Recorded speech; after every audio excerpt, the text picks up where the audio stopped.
Liturgia do dia 28 de setembro de 2023. Memória de São Venceslau Mártir e São Lourenço Ruiz e companheiros mártires. Primeira leitura. Início da profecia de Ageu. No segundo ano do reinado de Dário, no sexto mês, no primeiro dia, foi dirigida a palavra do Senhor, mediante o profeta Ageu, a Zorobabel, filho de Salatiel, governador de Judá, e a Josué, filho de Josedeque, sumo sacerdote. Isto diz o Senhor dos Exércitos. Este povo diz: ainda não chegou o momento de edificar a casa do Senhor. A palavra do Senhor foi assim dirigida por intermédio do profeta Ageu.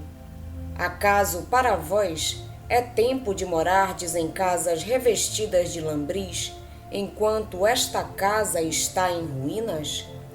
Isto diz agora o Senhor dos Exércitos. Considerai com todo o coração a conjuntura que estáis passando. Tendes semeado muito e colhido pouco. Tende-vos alimentado e não vos sentis satisfeitos. Bebeis e não vos embriagais. Estais vestidos e não vos aqueceis. Quem trabalha por salário, guarda-o em saco roto. Isto diz o Senhor dos Exércitos.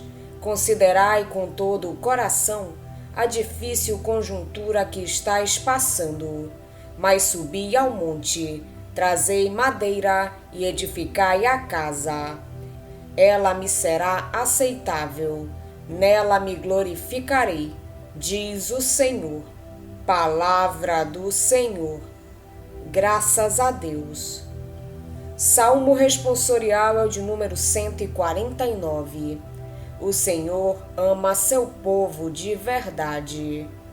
Cantai ao Senhor Deus um canto novo, e o seu louvor na assembleia dos fiéis. Alegre-se Israel em quem o fez, e Sião se rejubile no seu rei. O Senhor ama seu povo de verdade. Com danças, glorifiquem o seu nome. Toquem harpa e tambor em sua honra. Porque de fato o Senhor ama seu povo e coroa com vitória os seus humildes. O Senhor ama seu povo de verdade. Exultem os fiéis por sua glória, e cantando se levantem de seus leitos, com louvores do Senhor em sua boca. Eis a glória para todos os seus santos. O Senhor ama seu povo de verdade. Evangelho de Jesus Cristo, segundo São Lucas. Naquele tempo, o tetrarca Herodes ouviu falar de tudo o que estava acontecendo e ficou perplexo, porque alguns diziam que João Batista tinha ressuscitado dos mortos. Outros diziam que Elias tinha aparecido. Outros ainda que um dos antigos profetas tinha ressuscitado. Então Herodes disse: eu mandei degolar João. Quem é esse homem sobre quem ouço falar essas coisas? E procurava ver Jesus. Palavra da salvação. Glória a vós, Senhor. Ageu, profeta pós-exílico, é o primeiro dos chamados profetas menores. Não é que a sua inspiração profética seja menor que a dos outros, mas tendo tido grande importância na reconstituição de Israel como povo, é relativamente insignificante para nós o novo Israel, pela extensão e pelo conteúdo da sua obra. A sua mensagem está centrada na reconstrução do templo. Para que o povo seja abençoado pelo Senhor, para que tenha uma vida rica de sentido, deve empenhar-se na reconstrução do templo, causa da presença visível, sensível do Deus de Israel. O seu primeiro oráculo que hoje escutamos é um insistente convite a que se termine as obras do templo. O profeta responde certamente às objeções dos que apontam as reais dificuldades da obra. O templo é mais importante que uma habitação cômoda e segura. É então tempo para vós habitardes em casas confortáveis, enquanto esta casa está em ruínas? Sem o templo, falta algo de muito importante para a vida do povo. No texto do Evangelho, Herodes está perplexo. Quem é Jesus, de quem todos falam? Fazem-se diversas conjecturas. É João ressuscitado? É Elias? É um profeta? O povo apercebe-se da grandeza de Jesus, mas erra ao compará-lo com figuras do passado. Jesus é uma novidade absoluta. Para compreendê-lo é preciso olhar para ele e mais ninguém. Herodes é um homem culto e prático. Quer encontrar Jesus e dar-se pessoalmente conta da sua identidade. Se fosse movido por boas intenções, como no caso de Zaqueu, seria uma atitude positiva, mas não era esse o caso. Já o confessar a si mesmo, cinicamente e sem remorsos, ter matado João Batista para calar a sua voz incômoda, mostra como a sua vontade de ver Jesus era apenas curiosidade superficial. Tudo isso ficará claro na narrativa da paixão. Herodes representa o homem curioso que não quer tornar-se discípulo de Jesus, mas apenas quer ver fenômenos extraordinários, talvez até realizados por Jesus. É o prurido de ouvir novidades que também Paulo condenará. O livro do profeta Ageu, apesar de não ter para nós, novo povo de Deus, a importância que teve para o antigo povo de Deus, conserva ainda aspectos de grande atualidade.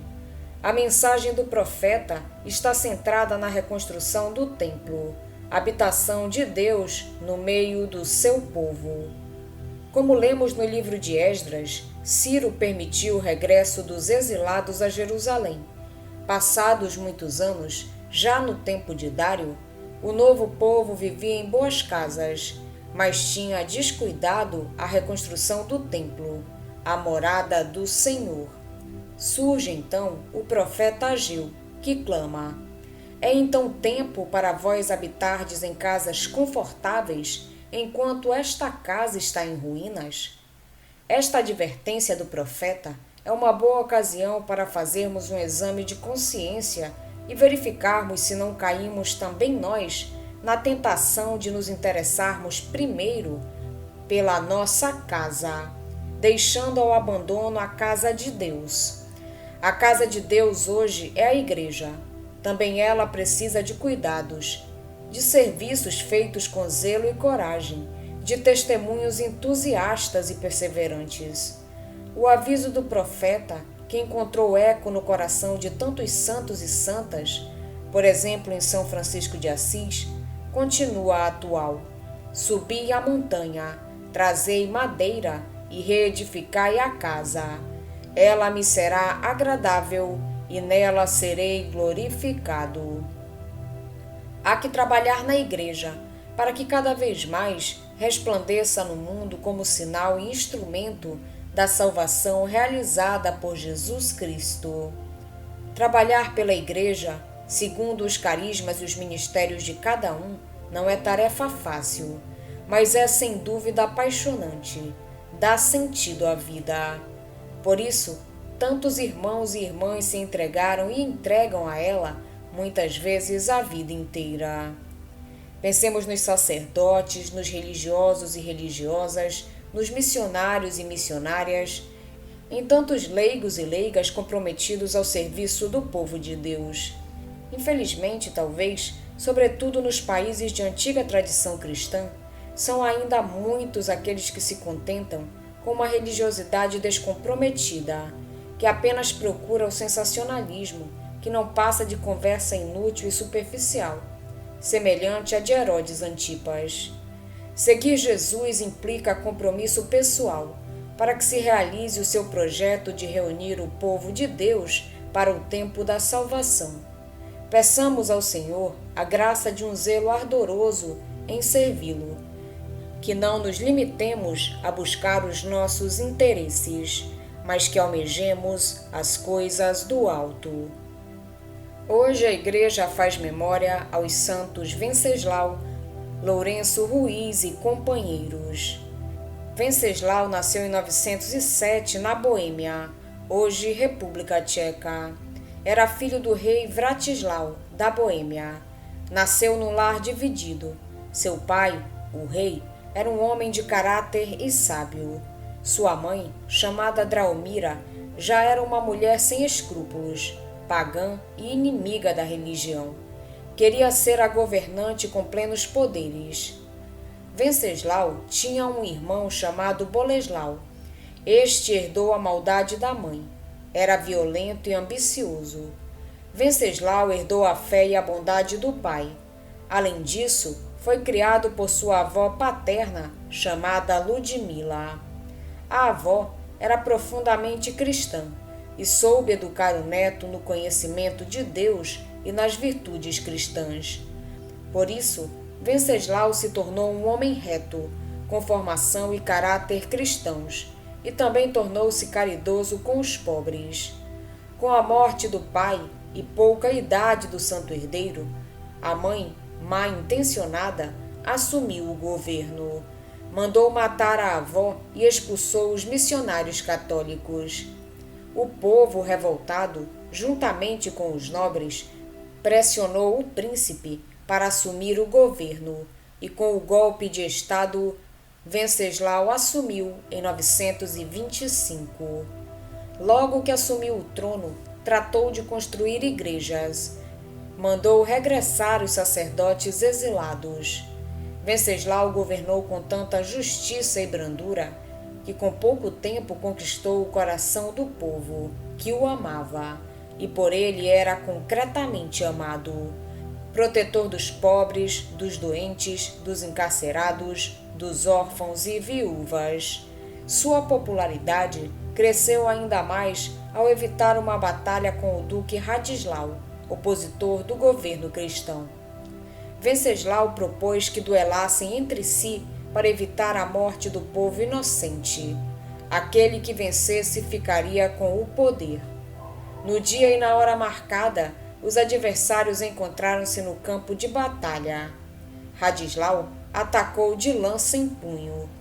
Contam os registros que no momento em que feriria Venceslau mortalmente, apareceram 2 anjos que o mandaram parar. Radislau caiu do cavalo e, quando se levantou, já era um homem modificado. Naquele momento pediu perdão e jurou fidelidade ao seu senhor. Quando nasceu o primogênito de Boleslau, São Venceslau foi convidado para um solene banquete, onde foi pensando na reconciliação de sua família. Tendo saído para estar em oração na capela real, foi apunhalado pelo irmão e pelos capangas dele. Antes de cair morto, São Venceslau pronunciou-se: "Em tuas mãos, ó Senhor, entrego o meu espírito." Isto ocorreu em 929. Draumira e Boleslau não aproveitaram muito tempo do trono roubado, pois poucos dias após a morte de Venceslau, a mãe teve uma morte trágica e o irmão foi condenado pelo imperador Otton I. O corpo de São Venceslau foi sepultado na igreja de São Vito, em Praga, e desde então passou a ser cultuado como santo. É considerado o santo protetor da Hungria, da Polônia e da Boêmia. Lourenço Ruiz nasceu em Binondo, Manila, filho de pai chinês e mãe filipina, ambos católicos. Seu pai lhe ensinou o mandarim, enquanto sua mãe lhe ensinou o tagalog. Ruiz atuou como coroinha na igreja do convento de Binondo. Depois de ser educado pelos frades dominicanos por alguns anos, Ruiz ganhou o título de escrivão por causa de sua caligrafia hábil. Tornou-se um membro da confraria do Santíssimo Rosário. Casou-se com Rosário, uma nativa das Filipinas, e juntos tiveram 2 filhos e uma filha. A família Ruiz leva uma vida pacífica e religiosa, sendo para todos um exemplo de família cristã. Em 1636, enquanto trabalhava como balconista para a igreja de Binondo, Ruiz foi falsamente acusado de matar um espanhol. Ruiz pediu asilo a bordo de um navio com 3 padres dominicanos: Antônio Gonçalves, Guilherme Corté, Miguel de Aozaraza, sacerdote japonês, Vicente Shiokusa da Cruz e um leigo ranceniano, Lázaro de Kyoto. Todos também serão canonizados como Lourenço Ruiz. Ruiz e seus companheiros partiram para Okinawa em 10 de junho de 1636, com a ajuda dos padres dominicanos e do padre João Iago. O shogunato Tokugawa estava perseguindo os cristãos no tempo que Ruiz tinha chegado ao Japão. Os missionários, rapidamente identificados pelos inimigos da fé, foram presos e jogados na prisão. E depois de 2 anos foram transferidos para Nagasaki, para enfrentar o julgamento e a tortura. Ele e seus companheiros enfrentaram diferentes tipos de tortura.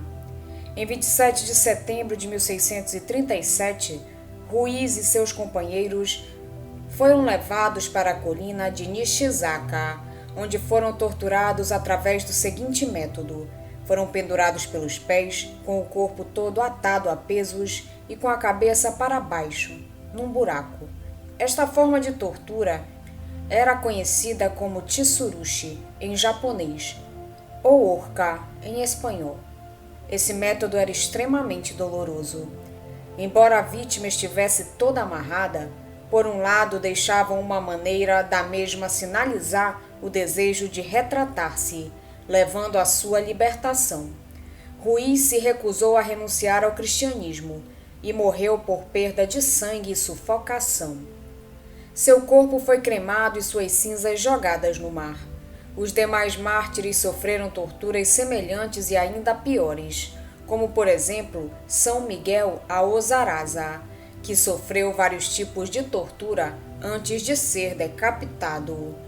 De acordo com relatos de missionários latinos enviados de volta para Manila, Ruiz, antes de morrer, pronunciou as seguintes palavras: "Sou católico e sinceramente aceito a morte em nome do Senhor. Se eu tivesse 1000 vidas, todas as ofereceria a Ele." A causa de beatificação de São Lourenço Ruiz foi escrita pelo historiador respeitado Frei Fidel Villarroel. Ruiz foi beatificado durante a visita papal de São João Paulo II às Filipinas. Foi a primeira cerimônia de beatificação a ser realizada fora do Vaticano na história da Igreja. São Lourenço Ruiz e companheiros foram canonizados pelo mesmo Papa na cidade do Vaticano em 18 de outubro de 1987, tornando-se assim o primeiro santo filipino. Sua canonização foi baseada em um milagre que aconteceu em 1983, quando Cecília Alegre Policarpo, de 2 anos de idade, menina sofrendo atrofia cerebral, foi curada por intercessão da família e apoiantes para Lourenço Ruiz. Ela foi diagnosticada logo após seu nascimento e foi tratada no Meg Seisei Medical Center. Vamos pedir a Deus que nos auxilie no dia de hoje para que possamos permanecer na sua santa vontade. Pedimos também a intercessão da Virgem Maria, dos santos Venceslau, Lourenço Ruiz e companheiros, e todos os anjos e santos de Deus. Pai nosso que estais nos céus, santificado seja o vosso nome. Venha a nós o vosso reino, seja feita a vossa vontade, assim na terra como no céu. O pão nosso de cada dia nos dai hoje. Perdoai-nos as nossas ofensas, assim como nós perdoamos a quem nos tem ofendido. E não nos deixeis cair em tentação, mas livrai-nos do mal. Amém. Oração. Ó Deus, que inspirastes ao rei e mártir São Venceslau preferir o reino do céu ao da terra, e que deste paciência a Lourenço e companheiros em vosso serviço, e na ajuda ao próximo, porque são felizes em vosso reino os que sofrem perseguição por amor à justiça. Dai que por suas preces saibamos renunciar a nós mesmos e seguir-vos de todo o coração. Por nosso Senhor Jesus Cristo, vosso Filho, na unidade do Espírito Santo. Amém. Estivemos reunidos em nome do Pai, do Filho e do Espírito Santo. Amém. Tenham todos um abençoado dia. Fiquem na santa paz de Jesus. Se inscrevam no canal, deixem seu like e compartilhem essa mensagem com seus amigos. Um grande abraço e até o próximo vídeo.